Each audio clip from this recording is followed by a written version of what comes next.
တော်နှစ်2569ခုနှစ်ကောဇာတက္ကရာ1388ခုနှစ်သတင်းကျော်လာပြည့်ကျော်73ရက်ခရစ်နှစ်2025ခုနှစ်အောက်တိုဘာလ19ရက်တနင်္ဂနွေနေ့တွင်ဆိုင်ရာအောင်မြေပဲနွယ်ကုန်းမဟာစီဟိတ်တာ၌ကျင်းပပြုလုပ်သောဒေါက်တာချိုတွန်ဘီand Susan Wu Family ပီနန်မလေးရှားအနန္တကျေးဇူးရှင်ဖခင်ကြီးဥပမောမိခင်ကြီးဒေါခင်တန်းဤတို့အားကျေးဇူး၍သမီးကြီးဒေါခင်စိုးစိုးမော် CEO မြန်မာမဟာဒနာကုမ္ပဏီလီမိတက်ပဏိဒနိုင်ဖောင်ဒေးရှင်း၏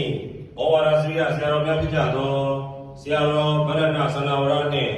ဆရာတော်ဗရဏအက္ခညာနာတို့အားဥဒိတ်ထား၍ပဏိဒနိုင်ဖောင်ဒေးရှင်းဝင်ညီမများပဲနွယ်ကုန်းမြို့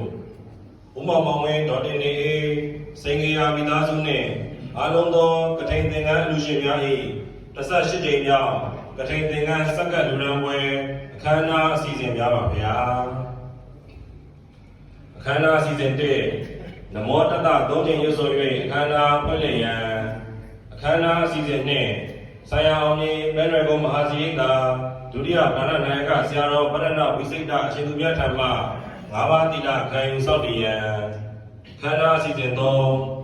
ဗန္ဒနာယကပဲနွယ်ကုန်းဆရာတော်အမှုပြုသောဆရာတော်တန်ခါတော်ရှင်သူမြတ်များထံကထိန်သင်္ကန်းနှင့်တကွကထိန်အချမ်းရန်လူဝယ်ပစ္စည်းများစက္ကန့်လူရန်ရန်ခန္ဓာစီစဉ်လေး18ကြိမ်မြောက်ကထိန်သင်္ကန်းစက္ကန့်လူရန်ပွဲလူရှင်များ၏သရာစေတနာကိုချီးမြှင့်သောအဖြစ်